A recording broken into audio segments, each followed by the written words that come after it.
All Yep. right.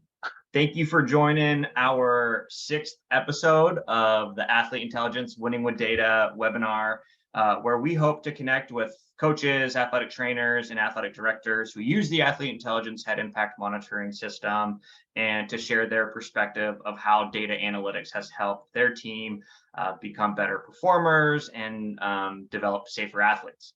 Today, we are joined by Whitney Cowan from Okanogan High School. Whitney, thank you for hopping on with me today. Yeah, thanks for having me. Absolutely, absolutely. So tell us a little bit about yourself and how the high school's doing.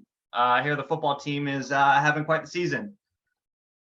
Yeah, we are undefeated. This is my 8th season at Okanogan High School, and we have hopes of state title this year.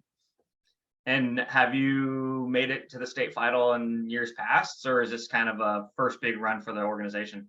We won back-to-back state titles in 2014 and 2015, and 2015 was my first year with the school.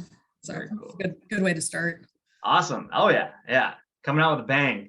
I kind of feel like you were a big part of that too. Hopefully, they treated you very well after that championship. Yes.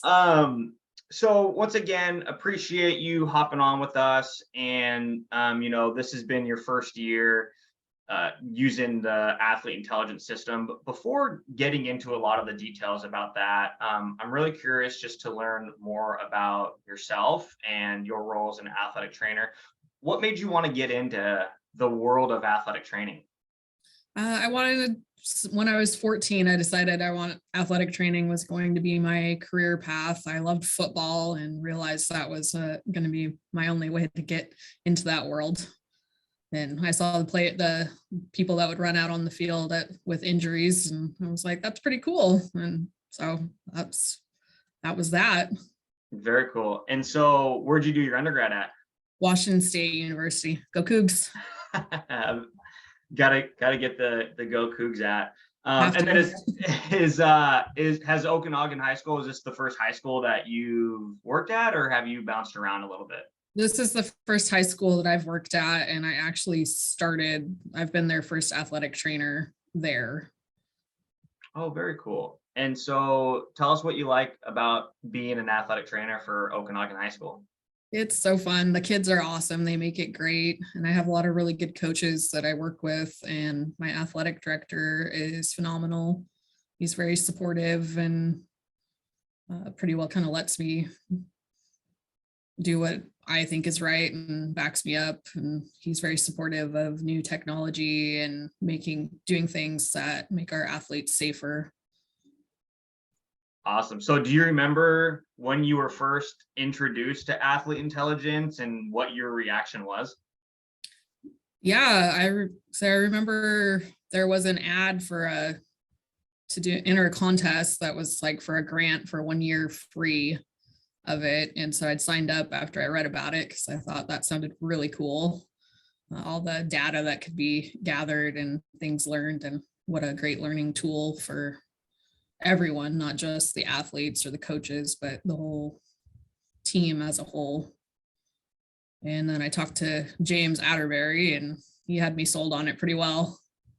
So what do you think it was that made you want to learn more? Was this the first time you had ever really been introduced to head impact monitoring technology? Yes, because I didn't know there was really such a thing. I know they'd had some kind of hokey sounding things that a lot of the soccer players wore back in the day. That was like a headband or something, but nothing that sounded as legitimate as this one did. And so were there specific things when you were talking to James that really stood out in terms of, wow, this could really add a lot of value to myself as the sole athletic trainer for this high school, or how it can also be a tool for the coaches? Tell us a little bit about just kind of what was going through your head when you were being introduced to this for the first time. When I got introduced to it for the first time, I just was pretty blown away by all the data that could be gathered from it and all the ways that we could use it to make our athletes safer and improve performance, which it's not very often that you get both of those together. And I just thought the nerd part of me liked all that data, and being able to see where each impact is on a specific player was really cool. Yeah. Yeah. So you mentioned you've got a lot of support from your athletic department, from the coaches to the athletic director. Can you take us a little bit behind the scenes after that first meeting with James, and how you introduced this to your athletic director, or how you brought this up to the coaches? What were their reactions like when you first passed information along? When I first talked to my athletic director about it, he thought it sounded really cool. He just wasn't sure that the school could afford it at that time, but he completely supported me asking like the booster club for information or for funds to help get it here. And he's been very helpful in whatever information I needed to secure funding or to get it implemented. And the coaches, I don't think I introduced it to them until I had it in hand, and they thought it was cool being able to see their thing, and of course was safety, and then to check out impact amounts like the magnitude and that kind of thing. Yeah. Would you say that there was any skepticism, or was it more of just uneducation? People weren't really aware of it. People didn't really know what type of data it was collecting. Where would you say the feedback typically fell? I think the feedback was mostly positive. There was just a little bit of the not being sure like what it actually would provide, like information wise, or how well it worked. I think they were a little skeptical that it would be glitchy or it would be too problematic to use. Mm-hmm. Yeah, absolutely. I mean, thinking about taking on any new technology, one of the keys is has to be efficient to use. Yeah. If it becomes a burden, it's no longer a resource. So, that's definitely been something that we feel is important. We have to Yeah. add value.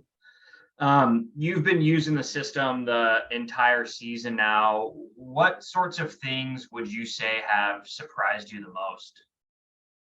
I've been surprised at how interested the kids, like my football players, are in it. They're wanting to know, like, oh, who's got did you get data on that hit? And like, when are we using them? And how do they work? What do they show?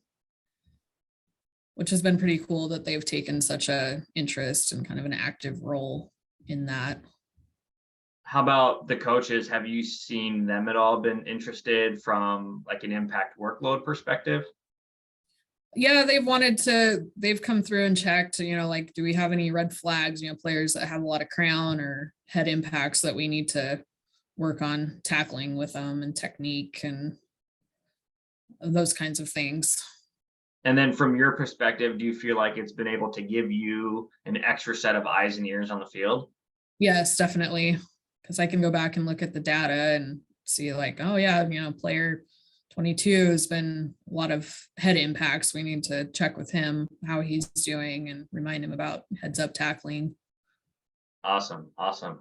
Were there any insights that you felt you were able to gather from the athlete intelligence system that you wouldn't have been able to identify unless you had this system?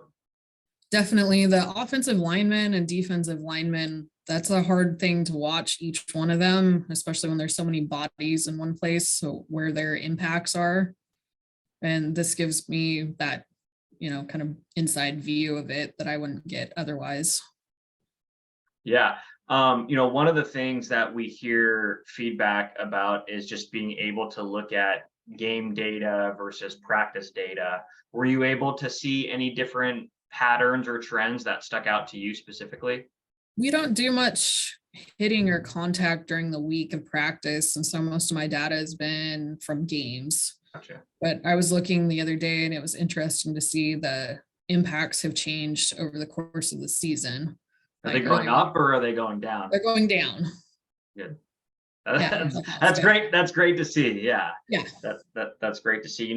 We talk a lot about not being able to manage what you don't measure. And I think every program has a goal of how do we limit or reduce the amount of head contact that our athletes take? And really the only way to do that is to first understand where our players are currently at, right? Like how many head impacts are they currently taking? And then from there, we can start to look at how we reduce that. Is it specific drills? Is it certain decisions about limiting contact or not even having contact? And, it's really interesting to see the different ways that programs are making those decisions to find this balance really between how do we maximize our player performance, but also minimize the risk of injuries. Yeah. Have you noticed any changes of injuries going from last season into this season? Well, knock on wood, we haven't had any concussions this year in the high school program. Yeah. And last year we had, I guess I take that back. We've had one on JV that was suffered outside of football. It was a PE incident. But the varsity players haven't had any this year. That's great. Yeah, that's great. And no, that's incredible. I think that's a really important statistic to have. And, I think it goes to show how important it is to limit practice contact, to limit overall contact. So it sounds like over the years, your program has really figured out a methodical way to run an effective practice that still creates this competitive environment.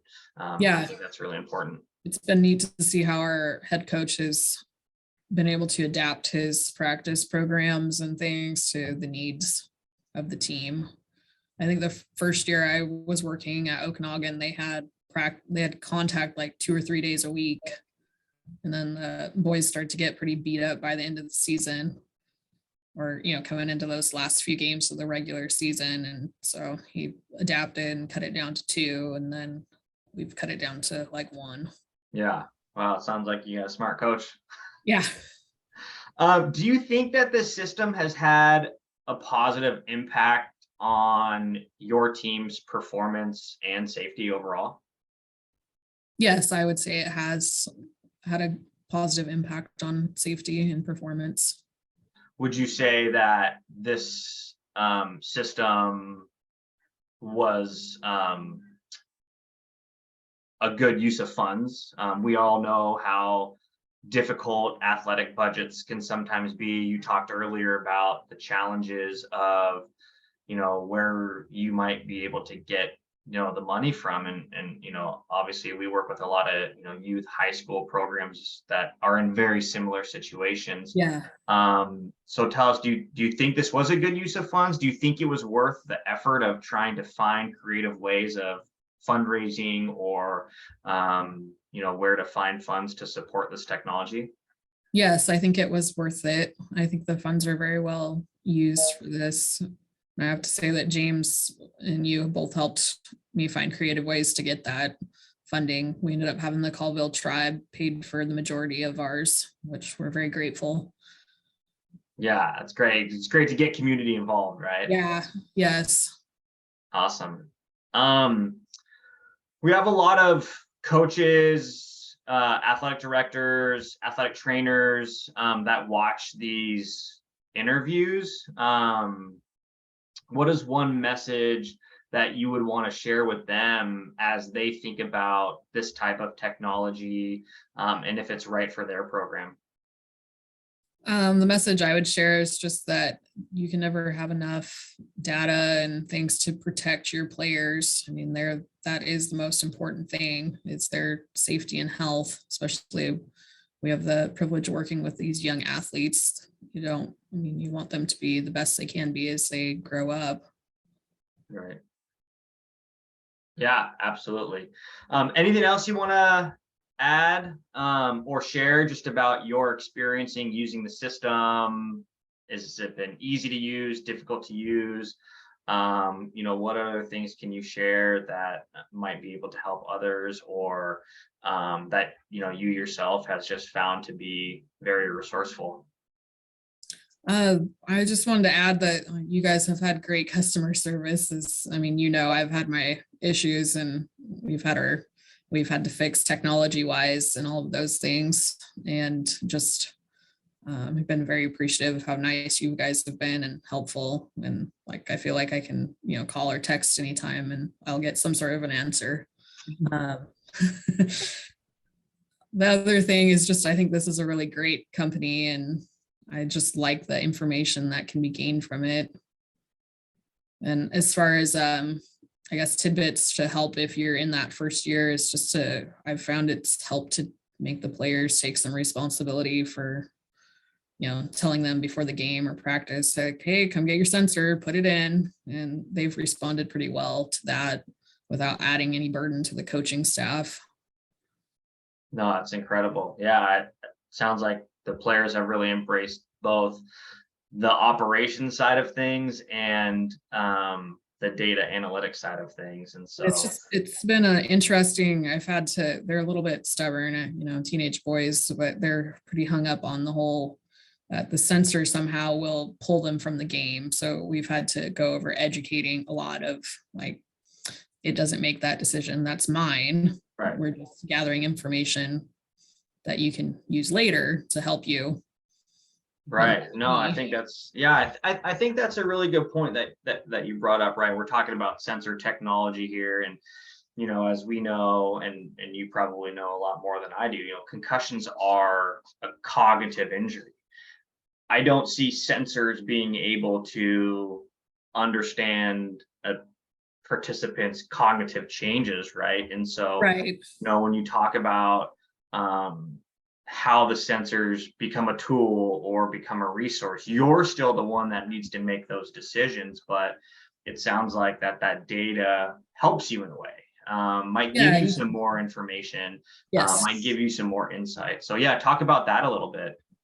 Yeah, it's just nice to have that, if someone took a hit, sometimes your guys will come over and go, wow, I blew that guy up, or that really got me. And you can go ahead, monitoring them during the event. And then, or if it's one like a JV player that you're not necessarily there with, you can send them with it. And then, review that data and say, oh, you took a really hard hit. How are you feeling? Just a way to have another set of eyes to kind of help, keep the players as safe as you can. Yeah, absolutely. Data analytics sounds extremely complex, confusing, and sometimes misleading. Do you think our platform is easy to understand? Do you think the way that we make the reports and highlight certain key, metrics is complex, or do you think things are really clear in how we display that data and make it actionable? I think the data you guys display and the dashboard's all pretty easy to use and navigate. It's mostly, you can't really mess anything up. So as long as you go through and familiarize yourself with it, it makes it easier. And yeah, it does highlight those players that have right front and center, or your players that have had impacts or crown impacts, those kinds of things, so that you don't have to search for it. It's just right there, which is nice. Yeah. Yeah. Awesome. Whitney, I really appreciate your time and your answers. I really think that they're going to help others as they explore this technology, and as they think about ways, even our current customers, of how you have used the system, which might open their eyes into new ways as well. So really appreciate you. I appreciate you, being a big supporter of Athlete Intelligence, and most importantly, head health safety. And it's really rewarding for us to just hear about how this has really benefited your program, from the players to the coaches to the athletic directing staff to even the community, being able to get the community involved. So we're very appreciative of you, and we look forward to seeing how the rest of the season plays out, and working closer with you guys going into next season. Yeah, sounds great. Okay, Whitney. Appreciate you. We'll talk to you soon. Okay. All right. Thank you.